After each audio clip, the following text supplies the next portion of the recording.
혼인잔치에 대해서 묵상합니다. 혼인잔치가 재림 때 같이 벌어지죠. 네. 혼인잔치는 참 놀라운 이 구조입니다. 이것도 재림 때 이거 현상 중에 하나인데,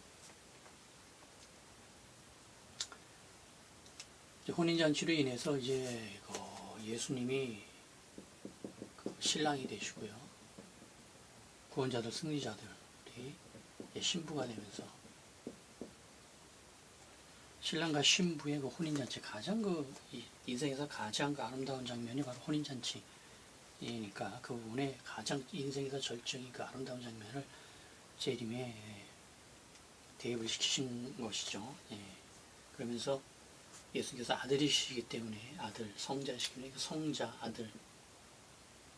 아들에 대한 결혼식까지 내용을 담은 것인데, 영적 내용을 담은 것인데, 자, 이 혼인잔치로 인해서 재림도 그랬지만 구원이 완성됩니다. 구원이 완성이 된다는 그 의미가 혼인잔치에 많이 담겨 있습니다. 재림 때도 물론 그렇습니다만, 특히 혼인잔치, 왜냐하면 구원자만 혼인잔치에 들어가기 때문에 그렇습니다. 구원자인데 이 구원자가 예수님 이후의 모든 구원자가 아니라 7년 대한난 동안의 승리자들만 혼인잔치에 들어간다는 것이죠. 구원이 이래 마감되는 그 순간, 구원의 완성의 징표로서 혼인잔치가 벌어지는, 이후에는 구원의 길이 없죠. 그래서 먼저 이 7년 환란에는 창세일이 없는 이 환란을 위해서 승리한 자들이 먼저 혼인잔치를 하고 그 이후에 예수님 이후에 교회사에서의 승리자들은 이들은 전부 이들은 이제 이 백보자 심판 때, 이때 부활을 해서 심판을 받고 천국으로 가는 것이죠. 그래 예수의 재림 때의 혼인잔치의 신부는 7년 대한난의 승리자들입니다. 그래 그들이 구원을 완성을 이루는 것이죠. 그래 인류는 이제 이 두 가지로 나눌 수 있어요. 이 입장에서 보면, 혼인잔치 입장에서 보면은 이 혼인잔치에 들어간 승리자들, 구원자들, 혼인잔치에 참여한 구원자들은 이제 이 7년 대한난 동안의 승리자들이 이렇게 들어가는 것이고, 이렇게 들어가는 것이고, 그 나머지 승리자들은, 교회사의 승리자들이건 구약시대의 승리자들은 전부 백보자 심판 때로 이제 구원이 그때 열매를 맺는 것이죠. 이렇게 해서 이렇게 들어가서 이때 대심판 때, 이때 심판을 받습니다. 이 두 가지 승리자들은, 구원자들은 7년 대한난 동안의 구원자들, 그 외의 역사 동안의 구원자들로 나눌 수 있답니다. 7년 대한난 동안의 승리자들은 이래 압도적으로 정말 심할 정도로의 압도적인 상급을 줍니다. 근데 그럴 수밖에 없어요.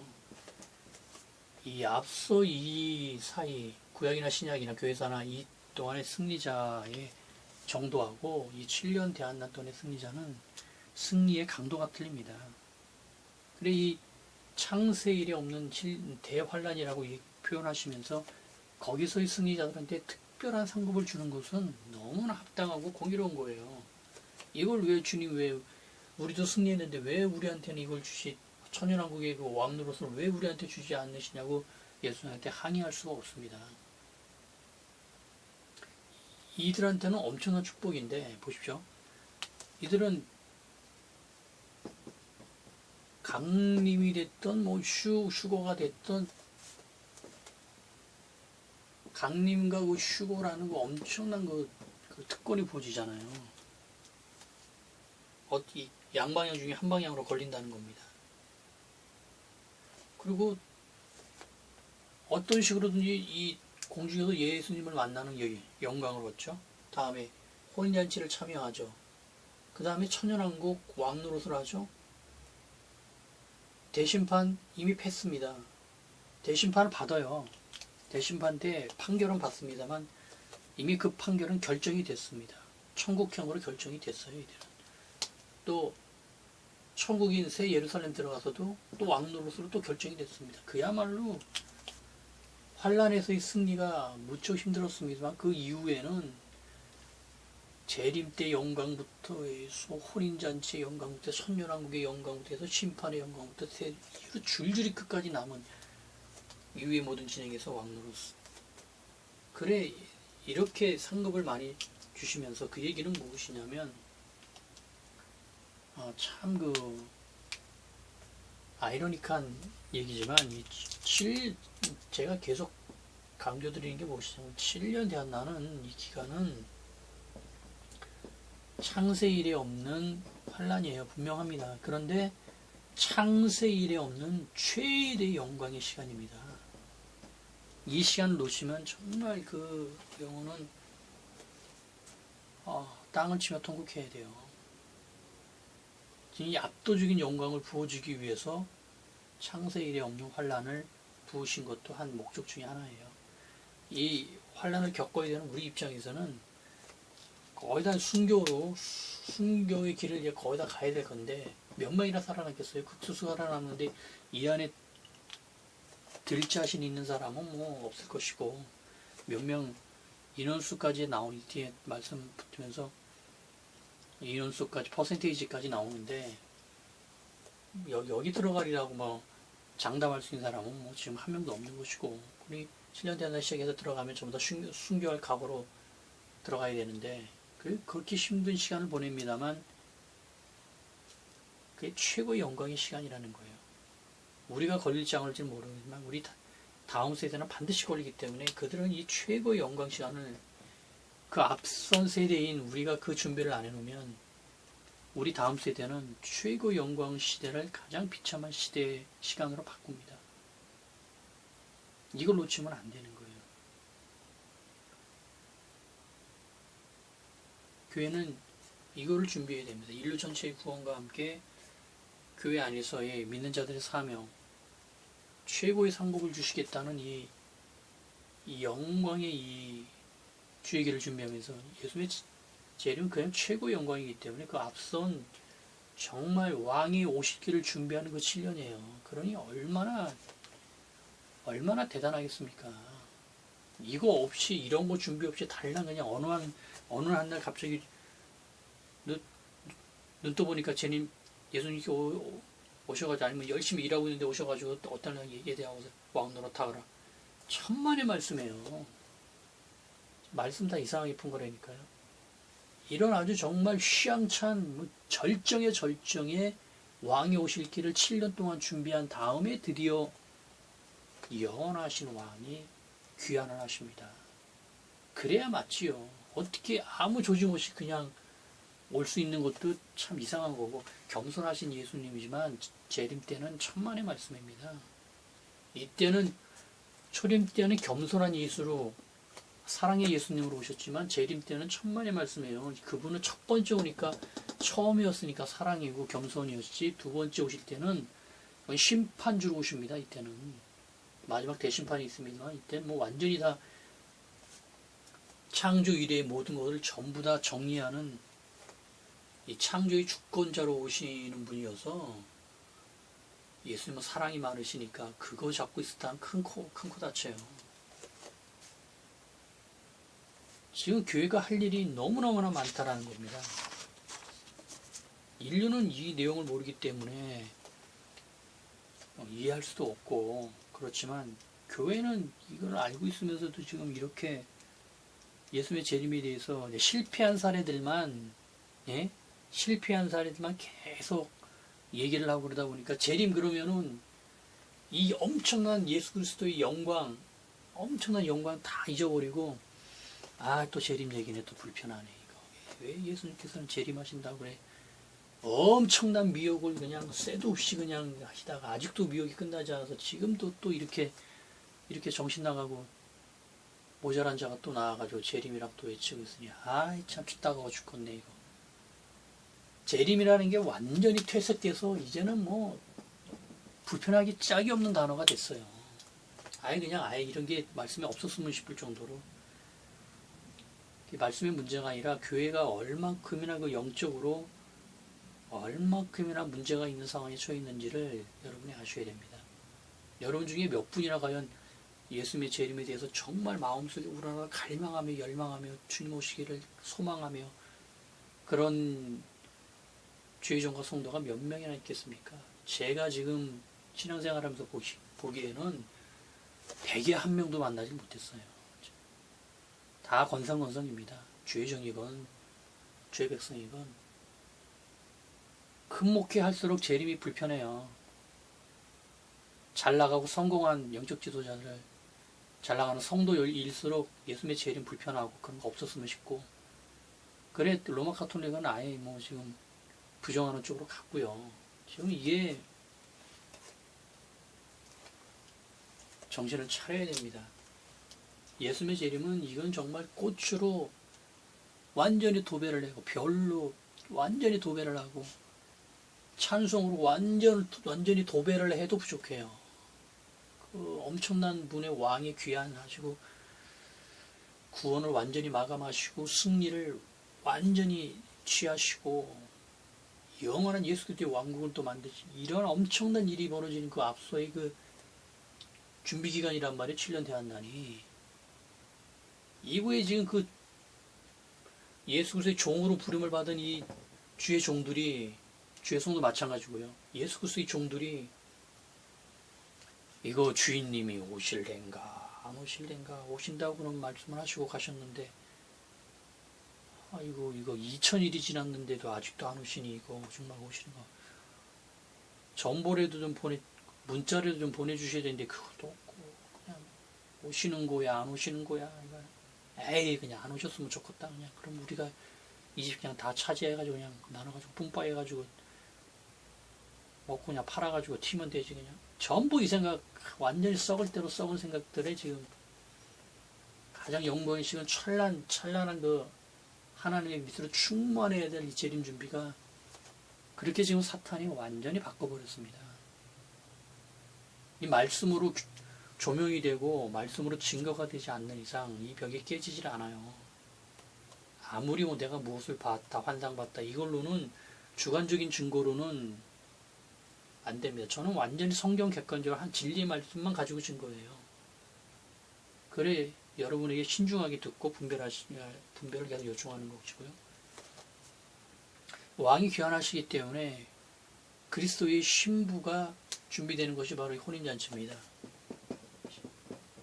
신부죠? 당연하죠. 이건 뭐 엄청난 영광입니다.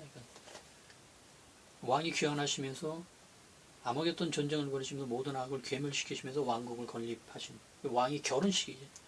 그게 바로 혼인잔치인데 이건 정말 우리가 혼인잔치를 지금 들어가 보질 않아서 혼인잔치 장면을 성화로 이제 그린 예도 참 없거든요. 그런데 그 장면을 제가 앞서는 그 예복 입지 않은 자 설명하면서 잠깐 말씀드렸습니다만 그 무신론자 중에 거부자가 있죠. 거부자 중에 선행자가 이제 그 아주 드문 예였는데 얘가 지금 혼인잔치 들어가서 보면서 아주 기겁하라고 놀래서 어느 정도 놀랬냐면은 말을 뻥끗도 못하는 겁니다. 왜냐하면 지금 내내 얘가 지금 땅에서 지금 7년 대환란을 지금 땅에서 겪으면서 막 이거 못 살겠네 죽겠네 하고 있다가 어느 날 갑자기 재림의 시점에서 딱 일어나니까 얘가 번쩍하는 순간 그 영이 혼인잔치에 들어가 있는 거예요. 1초도 안 걸립니다. 이건 번쩍하는 순간 들어갔는데 이건 뭐 혼인잔치는 분명한데 이게 뭐 영의 천국에서 벌어지는 혼인잔치 아닙니까? 이게 어마어마한 거예요. 천국을 믿지도 않았을 뿐더러 무신론자니까 믿지도 않았을 뿐더러 상상을 좀 해봤겠죠. 와 그래 막 바로 그곳에 우리가 들어가야 된다는 겁니다. 남 얘기가 아니라 우리가 들어가야 된다는 것입니다. 그 안에 이 혼인과 신부에 대해서는 이제 처음에 여기서 이제 아담과 하와에서 처음에 시작이 됐죠. 아담은 바로 이제 예수 그리스도를 의미하고 하와는 이제 주의 백성들을 의미합니다. 그래 이것이 이제 초림 때 와서는 정확히 재현이 됩니다. 그것이 마태복음 1장 족보에 나오는 41대와 42대예요. 마태복음 1장 족보에서 41대까지만 기록을 하고 42대가 없는 이유가 이 41대가 바로 예수 그리스도예요. 42대는 없습니다. 왜 없느냐면 이들이 바로 주의 백성들이기 때문에 그래요. 성도들이기 때문에 그럽니다. 이들이 영의 일대여서 영은 보이질 않기 때문에 나타나지도 않고, 영은 또 그 다음에 대수가 일대밖에 없어요. 영은 무한하기 때문에 영의 세계에서는 대수가 없습니다. 그걸 말하고 있는 겁니다. 이 41대. 여기서도 이미 정확하게 신랑과 신부의 그게 정확히 녹아들어 있어요. 그게 당연히 이렇게 구약의 시작과 신약의 시작에서 신랑과 신부의 구조가 제시가 된 것이 마지막 재림 때는 완성이 된 것입니다. 혼인잔치로 완성이 되는 것이죠. 할렐루야.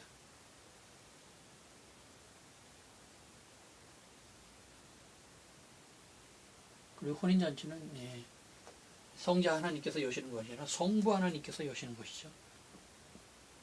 그래서 마태복음 12장 2절 혼인잔치 보면은 천국은 마치 그 아들을 위하여 혼인잔치를 내주는 어떤 임금과 같으니, 즉 아들이 예수님이기 때문에 임금이신 아버지 하나님께서, 성부 하나님께서 열어주시는 거예요. 당연하죠, 이거. 나의 결혼식을 내가 여는 사람 있나요? 부모님이 없는 경우에는 그럴 수도 있습니다만, 아버지 하나님께서 열어주시는 게 혼인잔치입니다. 혼인잔치에 대한 그 대표적인 것은 이제 책으로는 이제 성경 전체에서 혼인잔치에 대한 책은 이제 아가서가 절대적입니다. 아가서가 꼭 필요한 이유가 이 혼인잔치 때문에 필요해요. 아가서가 정확하게 혼인잔치 얘기를 하고 있습니다.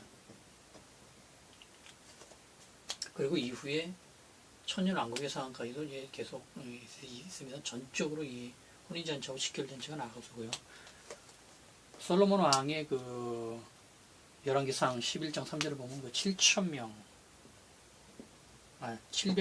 이 300명의 처첩들을 넣었잖아요. 이게 솔로몬만의 1000명의 이 처첩이 바로 혼인잔치의 그 신부들, 많은 신부들을 말합니다. 영적으로 솔로몬이라는 왕은 한 명인데 그 신부들은 많거든요. 바로 이 구조가 예수 그리스도 한 명의 영적 신부들이 많은 이 구조를 지금 구약에서는 솔로몬 왕을 통해서 대응되어 있습니다. 이 부분이 이미 신약 구약에서 여러 각도로 혼인잔치에 대해서 준비가 되어 있었고요.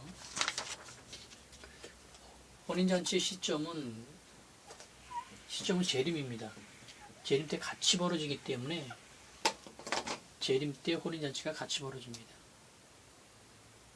이것이 그 계시록에서는 먼저 혼인잔치가 19장이 두 부분으로 나뉘어서 혼인잔치하고 아마겟돈 전쟁으로 나뉘는데, 전반부에 있는 혼인잔치는 혼인잔치를 여는 것이 아니라 그 혼인잔치가 임박했다라고 말하면서 곧 아마겟돈 전쟁이 혼인잔치라는 것을 알려주고 있습니다. 그 재림이 혼인잔치라는 거예요. 그 시점을 이렇게 알려주고 있습니다. 그래 그 아마겟돈 전쟁에 들어가서 이제 그 계시록 19장 17절 아마겟돈 전쟁을 묘사하면서 하나님의 큰 잔치라고 아마겟돈 전쟁을 부릅니다.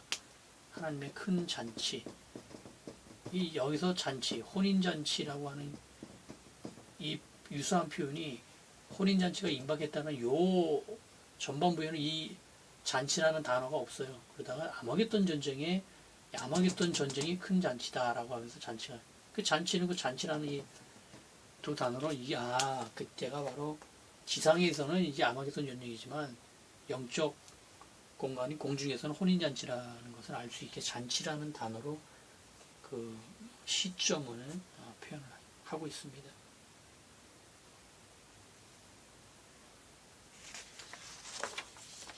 혼인잔치에 들어가는 대상은 당연히 승리자가 들어가죠.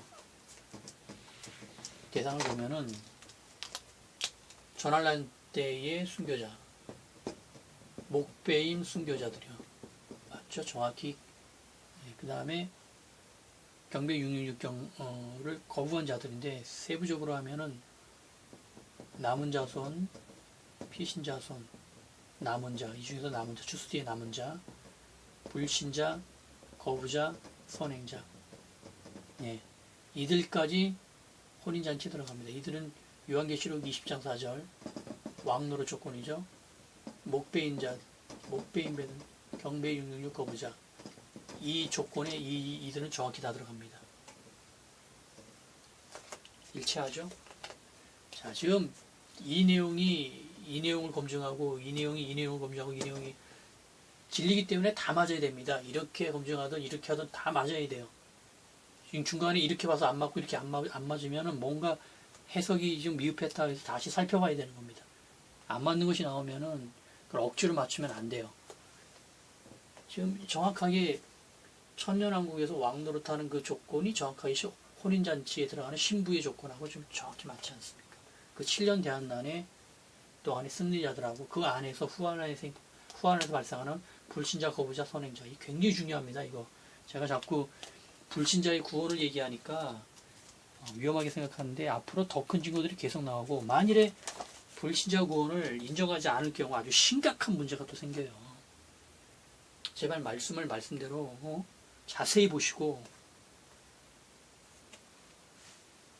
시점이 중간이 아니라 끝이기 때문에 가능하다는 이 놀라운 하나님의 계획을 그 하나님의 마음을 읽으셔야 돼요. 공생애 때에 외식하는 서기관 바리새인 사두개인처럼 말씀 잘 알면서 자기 식대로 말씀 잘 알아가지고 다 패망하는 그런 자들이 지금 재림전에도 나옵니다. 많이 나옵니다. 어디에서 나오겠어요? 개신교의 주의종들한테 나오겠죠. 가톨릭의 영적주의자들은 이미 이단화됐고 제가 정말 강구하는데 이때 왜 서기관 바리새인들 이들은 성경 박사들이에요. 유대인들 이 대열에 들어갈 정도면은 우리가 구약 성경 아는 정도가 아니면 이들은 거의 다 암송하고 있어요. 그런 원어로 또 암송하지 않습니까? 시브리어로. 우리가 이방인은 우리가 한참 뒤에 이 성경을 접하면 우리가 한참 뒤에 접하는 정도의 성경이 아닌 거예요. 이 사람들한테는.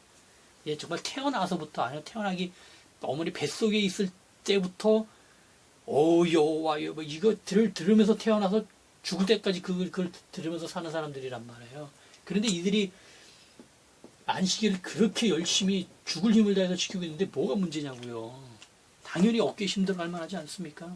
내가 지금 죽을 힘을 다해서 목회해가지고 지금 이렇게 했는데 주님 앞에서도 당당히 서지만 주의 백성들 앞에서도 또 안 믿는 자들 앞에서 진리로 내가 지금 사역해가지고 내가 그런데 예수님께서 뭐라고 하십니까? 이 화 있을진저. 이게 지금 2000년 전에 그 멍청하고 무식한 서기관 바리새인 니들 얘기가 아니에요. 지금 바로 지금 이쯤에 재림쯤에 온 개신교의 지금 주의종들 상황입니다. 이것이 제가 좀 주의종을 욕하는 게 많지만 이게 욕이 아니에요. 제발 예수님도 지금 이들한테 저주를 퍼부어요. 이들한테 화 있을 자 7번이나 그러시면서 너희는 무조건 지옥이다 이놈의 자식들아. 이들이 지금 안식일을 이렇게 지킨다는 건 율법의 준수를 위해서 인생을 완전히 정말 헌신하고 지금 사는 사람들입니다. 이들은 지금으로 치면은 자기 인생 모두 버리고 그냥 주님을 따라가는 정도 삶인데 그것도 보통 따라가는 것이 아니라 정말 몸과 마음, 생각과 정신을 완전히 주님께 집중해서 사는 사람들인 거예요. 지금으로 봐서는 엄청나게 거룩하게 죽을 힘을 다해서 사역하는 사람들입니다. 그런데 그걸 두고 오신 예수님께서 뭐라고 해요? 저주받을 자들 화 있을진저 하면서 아주 강하게 정말 그러니까 이들은 이해를 못했던 거예요. 당신이 그리스도인지는 모르겠지만 그런 것 같은데 모르겠지만 여튼 그런 것 같은데 아니 우리 지금 안식일 잘 지키면서 율법 이렇게 잘 지키고 있는데 왜 그런 말을 하느냐 우리한테 안 지키는 자들한테 얘기하면 예수께서 이렇게 저주한 이유가 잘못 지키고 있다는 겁니다. 제가 결정적인 게 뭐냐면 제가 앞서 말 주님의 마음이에요. 이걸 지금 놓치고 있습니다. 초림 때도 이 율법학자들이나 바리새인들이 뭘 놓쳤냐면은 이 삼위 하나님의 마음을 놓쳤어요. 안식일 준수도 안식일을 이렇게 주신 하나님의 마음을 놓치고 지키기는 열심히 지키는데 하나님의 마음에 맞게 지킨 게 아니었단 말이에요. 율법을 주신 하나님의 마음을 몰랐단 말입니다. 만약 이들 얘기로 하면은 이들은 저주받아서도 안 되고 오히려 칭찬 아니 당신이 그리스도시라면 우리 와서 이렇게 지금 율법을 사수하기 위해서 이렇게 지금 응? 악종고토하고 있는 우리를 보면서 칭찬하면서 싸우면서 상급을 주셔야 되는데 그걸 전혀 몰랐던 거예요. 근데 지금이 똑같습니다. 이것이 하나님의 말씀이 완성돼서 신구약 완성돼서 됐는데 이걸 하나님의 마음으로 성경을 보질 않고 자기 생각대로 보면서 자기 생각이 맞춘단 말이에요. 그러니 당연히 재림이 전혀 보이지를 않고 진리가 전혀 보이지를 않는 거예요. 제가 봤을 땐 그렇습니다. 제가 눈으로 봤을 때는 지금 상태에서 예수님께서 재림하신다면은 지금의 개신교 주의 종들 중에서 칭찬받을 자들 많지 않아요.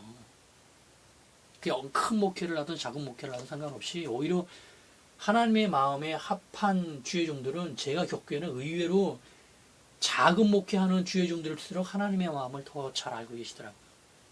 중간 단계 이상은 희한하게 열심히 목회를 하고 그 사역을 하는데 하나님의 마음에 합당한 사역이 아니라 자기 마음에 자기 인생길에 주의 종이란 그 인생길에 합당한 성공한 그 목회를 위해서 그렇게 살고 있는 거예요. 그러니 진리의 말씀을 전하면은 전혀 이게 먹지 않습니다. 그게 지금 한두 명이 아니에요. 그런 주의 종들이. 제가 몇 분만 그렇다고 하면은 이렇게까지 정말 말씀을 안 드립니다. 그런데 몇 분만 그런 게 아니라 절대 다수가 다 이렇다니까요. 정말 힘든 속에서 힘들게 목회를 하는 분들은 어차피 마음이 가난하기 때문에 주의 말씀도 정말 묘하게 하나님의 마음에 합당하게. 근데 그분들이 왜 그렇게 힘든 상황이 있는지 좀 모르겠어요. 그게 하나님의 역사심이겠지만 반대로 지금은 어느 위치에 있건 높은 부름에 있건 낮은 부름에 있건 성공했건 성공하지 않았건 그건 세상이 보는 거고 교회가 보는 시각이고 하나님이 보시기에 만족하신 그 자리에 우리가 서 있어야 됩니다. 너무 중요합니다. 이것은. 제가 큰 목회를 하신 분들을 비평하는 것이 아니라 그분들도 은사가 있고 능력이 있고 그만큼 수고를 해서 그만큼 그 자리에 서기까지 얼마나 힘들겠어요. 그런데 만일에 그렇다고 하면 중심으로 예수님을 사랑하고 그 마음이 있다면은 재림을 반드시 다시 보고 준비를 해야 된다는 거예요. 내가 그렇게 중심으로 예수님 사랑하고 제가 정말 주님 사랑하고 주님의 일을 열심히 하는데 그 사역 안에 마음 안에 예수님의 재림이 없다. 그건 뭔가 이상한 겁니다. 그건 어디가 잘못된지 모르겠지만 어느 과정 속에서 잘못된 거예요. 지금 이렇게까지 재림이 임박했는데도 재림 캐칭을 못한다. 그리스도의 종이 이상해진 겁니다. 지금 말씀이 이 통째로 다 이게 재림을 말하는데 그 충성되고 신실하고 진실한 그리스도 종이라고 하는 그 종이 이거를 모른다고 하면 그건 이상한 거예요. 그래서 제가 비평하는 것이 아니라 깨어나기를 큰 목회를 하든 작은 목회를 하든 겸손하든 가난하든 조금 교만해도 괜찮다고 저는 봅니다. 교만할 수 있어요. 교만이 더 문제가 아니라 이걸 모른다는 게 더 큰 문제예요. 교만하면 회개해서 돌아키면 되는데 재림을 모르면 지금처럼 하고 있다가 그냥 7년 뒤에 하나 들어가 버린다는 거 아닙니까? 이건 엄청난 일입니다. 이것은. 교만하면 개인 한 명이 하고 말지만 이거 준비 안 하고 그냥 들어가면은 이건 정말 물론 성령님께서 다 준비하시고 그렇게 역사하실 테지만 거듭 말하지만 이 땅에서 교회가 할 일이 있어요. 그 교회가 일을 해야만이 할 수 있기 때문에 깨어나길 바라는 겁니다. 그리고 말씀 앞에서 겸손하게 오직 말씀으로 지금까지 배웠던 지식을 쌓았던 신학적으로 배웠던 그런 것 다 일단 뒤로 좀 물러놓고 오직 말씀으로만 분별을 하셔야 됩니다. 신학이 너무나 많은 부분에 도움을 주면서도 또 너무나 많은 부분에서 열어줘야 될 부분을 막아놨어요. 그를 인정하시고 깨어나기를 간절히 원합니다.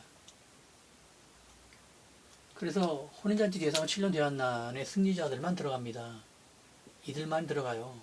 최대한 영광의 시간이라고 제가 거듭 말씀드립니다. 이걸 놓치면 안 되고요.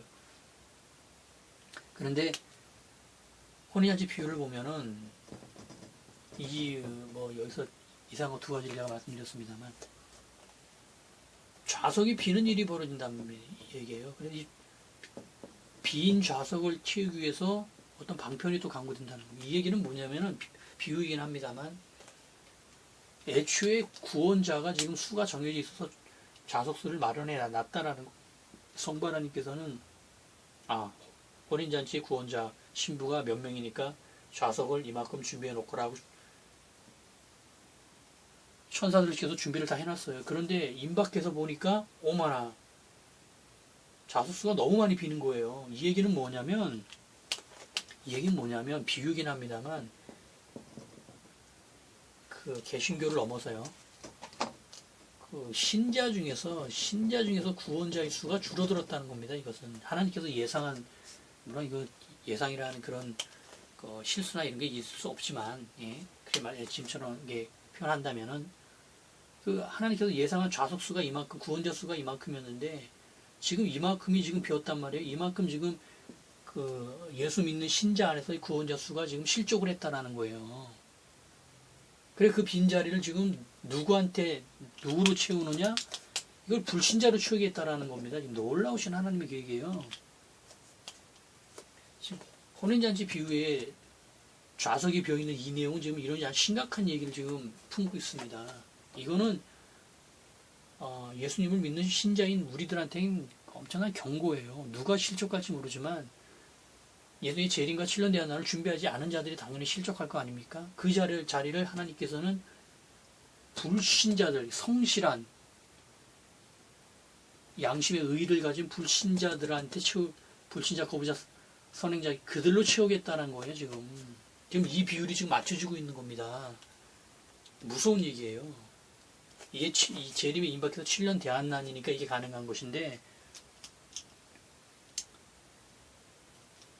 자, 혼인잔치 안에는 이런 아주 세세한 내용들이 더 들어있습니다. 이거는 더 나중에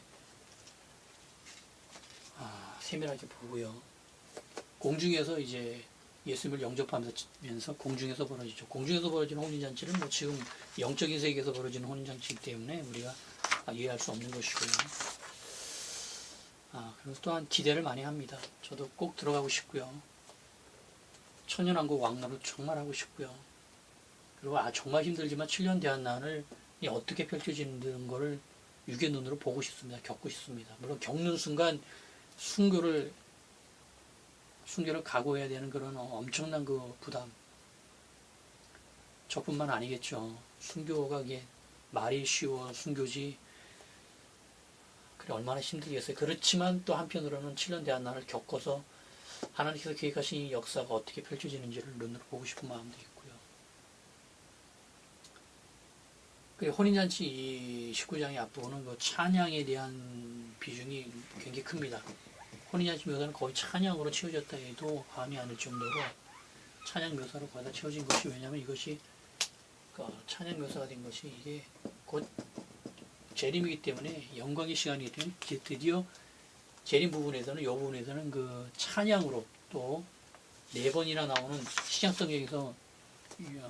신약성경에서는 할렐루야가 4번밖에 안 나오는데 그 4번이 전부 다 이 19장의 전반부에 혼인잔치 임박했던 요 안에 4번이 다 들어갑니다. 이거는 앞서 말씀드렸지 재림의 그 영광에 화환을 확 뿌린 거예요. 화환을. 네? 그냥 찬송을 그냥 축하의 노래를 확 뿌린 겁니다. 재림 때. 그래 혼인잔치 기록에는 이 찬양과 할렐루야라는 그